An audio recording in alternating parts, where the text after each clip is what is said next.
साथ ही साथ आपको याद दिलाते हैं कि जब भी आप इस कार्यक्रम को देखने बैठें तो कॉपी और पेन ज़रूर लेकर बैठा करें। जो भी नुस्खे, जो भी उपचार आपको बताए जाएं, उनको आप लिख ज़रूर लें, ताकि आपके जहन में उम्र भर वो सारी चीज़ें बनी रहें। आज का ये कार्यक्रम इसलिए भी महत्वपूर्ण है क्योंकि आज का ये अंक विशेष तौर पर डेडिकेट है, समर्पित है उन महिलाओं के लिए जो कि एक उम्र समय पर आने पर गर्भ धारण करती हैं और इस संसार की सृष्टि को चलाती हैं। जी हाँ, हम बात करेंगे प्रसव से संबंधित। तो इस कार्यक्रम को ध्यानपूर्वक देखें, सुने और उसे अपने जहन में उतारने का प्रयास अवश्य करें। गुरुजी, आज के इस अंक में हम जीवन के एक ऐसे चक्र के बारे में बात करेंगे जो हर एक संसार को चलाने के लिए हर एक महिला को होता है। प्रसव यानी गर्भधारण होता है, फिर एक नए शिशु की उत्पत्ति होती है। परंतु प्रसव के दौरान, डिलीवरी के समय पीड़ा होना, ये तो खैर एक नियम है जीवन का, परंतु ज़रूरत से ज़्यादा पीड़ा होना ये अपने आप में एक समस्या है। और प्रसव के दौरान भी और प्रसव के बाद भी यदि पीड़ा बरकरार रहती है तो ये किस तरीके की समस्या को इंगित करती है? देखिए, आजकल तो डॉक्टरों ने बहुत बढ़िया मेथड ढूंढा है कि बच्चे की पीड़ा होने नहीं देते, पहले ऑपरेशन करके निकाल लेते। परंतु ये औरत के साथ बहुत अत्याचार है। अच्छा। बच्चा जन्म ले अपने आप,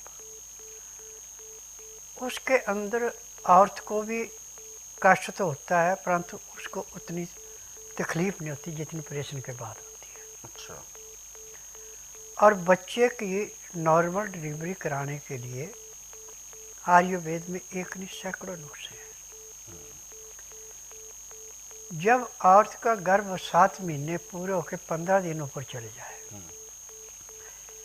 1 चम्मच हल्दी का 4 चम्मच शहद में मिला के सुबह और इतना शाम को गाय के दूध से पीती है, तो जैसे उसके 9 महीने पूरे होके 2-4 दिन या 10 दिन ऊपर जाएंगे तो बच्चा जैसे बाथरूम आता है ऐसे बच्चे बाहर आ जाएगा। औरत को तकलीफ होगी नहीं, परंतु उस टाइम उसने ध्यान नहीं रखा।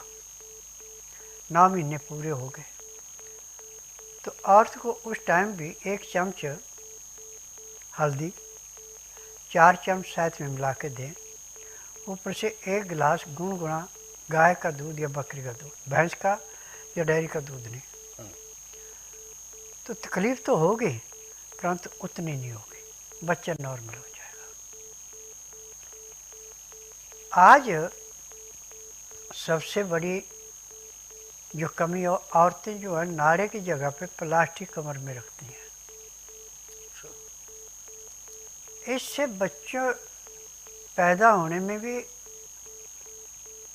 और उसके मासिक धर्म में भी, दोनों में ही बहुत ज़्यादा परेशानी आ रही है। मेरे पास जब भी कोई औरत आती है जिसने कमर में नाड़े की जगह प्लास्टिक बांध रखा और नब्ज में प्लास्टिक आता है, पहले कहते तो कपड़े बदल के आओ। और दवाई तभी लेनी यदि नाड़ा बांधे, प्लास्टिक पहने यहाँ से दवाई मत लेना। क्योंकि जैसे हम बालों को रबड़ी से कस के रखते हैं, ऐसे रबड़ ट्यूबों को कस लेती है और उससे जो औरत का अंदर का हिसाब किताब वो गड़बड़ हो जाता है।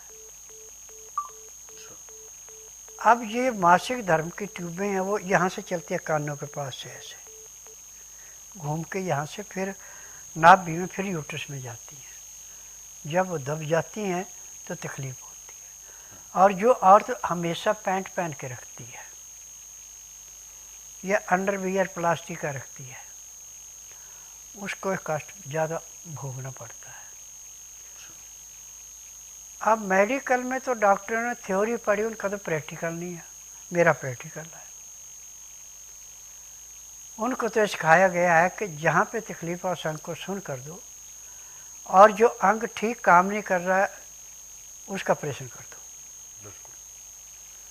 परंतु स्वास्थ्य बाजार में ऐसा नहीं है। 2008 की बात है, डिफेंस में एक औरत कैंट में काम करती थी। उसने अपने लड़के की शादी की, 35 साल का था लड़का, और 33 साल की थी जिससे लड़की से शादी की। जब उसके गर्भ रुका 3 महीने के बाद उसको दर्दें होना शुरू हो गई। जब उसको मेरे पास लाया, नाड़ी परीक्षण किया, मैंने कहा पहले तो जो इसने प्लास्टिक का अंदर अंडरवियर पहना है इसको निकलाओ,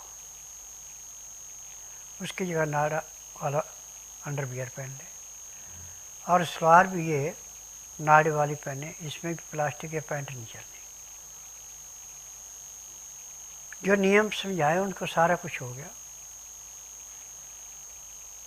अब जब उसके 9 महीने पूरे हो गए, 7.5 महीने में इसने हल्दी और शहद गाय का दूध पीना शुरू किया।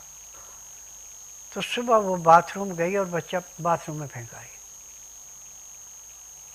और आके अपने सो गई, उसको पता नहीं लगा। फिर उसके बाद थोड़ी देर बाद वो औरत गई तो वो बच्चा वहाँ तड़फ रहा। फिर उसने उठाया, वहाँ से अंदर लाई, जब बहू को उठाया वो तो सो रही थी। तब उसको बताया कि देखिए बेटा तेरे बच्चा पैदा हो गया, अब तो इसको संभाल। तो उसके बाद तीसरे दिन वो उसकी सास मेरे पास आती कि स्वामी जी ऐसे ऐसे हो गया। मैंने तो आपको पहले कहा था। अब डॉक्टर ने क्या कहा था तीसरे महीने कि इसको बेड रेस्ट हो और डिलीवरी के टाइम पे इसका ऑपरेशन होगा। मैंने दवाइयाँ दी, कपड़े बदलाए, उसके बाद तो उसको तकलीफ नहीं हुई। अब बच्चा पैदा होने पे इसको पता नहीं लगा बच्चा कब पैदा हो गया। बिल्कुल। तो ये आयुर्वेद जो है यह हर एक चीज़ को ऐसे समाप्त करता है जैसे कूड़े करकट के ढेर को माचिस की तिल्ली जला के समाप्त करती है।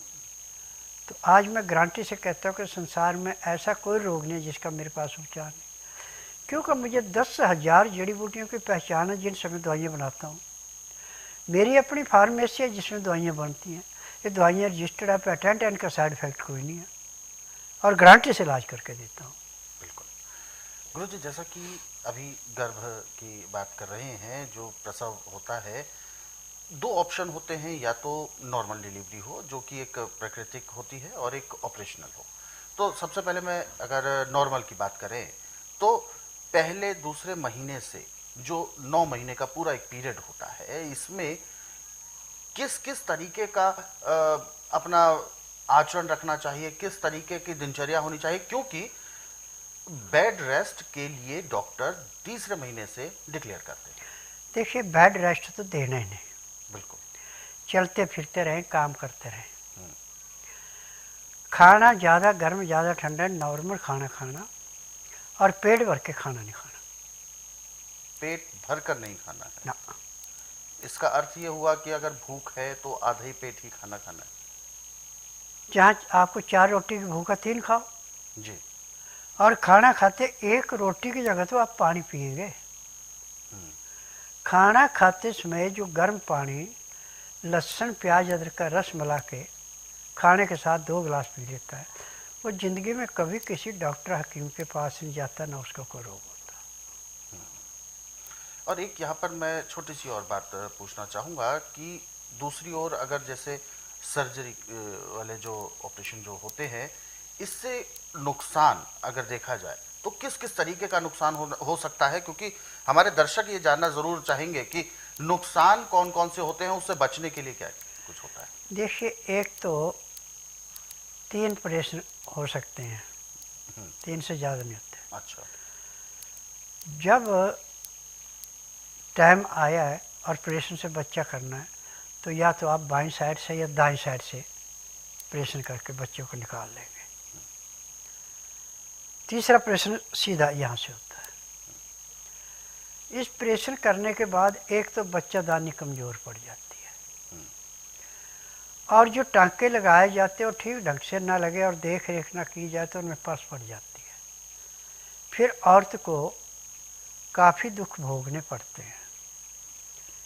और मेरे पास हर महीने 4 से 5 केस ऐसे आते हैं जिनका ऑपरेशन से बच्चा तो पैदा करा दिया, परंतु जो टांके लगाए वो ठीक नहीं हो रहे, उनमें पास आ रहे। अब मेरे पास तो ऐसी दवाइयाँ हैं कि चाहे कितना भी पुराने से पुराना जख्म, कितना भी भयंकर से भयंकर जख्म है, पहले तो उस पर तेल लगाया जाता है जिससे उसकी दर्द ख़त्म की जाती है। फिर एक पाउडर है, उसी में वो तेल मिला करके जैसे मलमा लगाया जाता है ऐसे लगा के, फिर डॉक्टर वाली रुई लगा के खाकी रंग की सेलो टेप से पट्टी बांध दी जाती है। चाहे आपका 20 साल पुराना जख्म है, 15-20 दिन में वो जख्म भर जाता है। ये जड़ी बूटियों की देन है।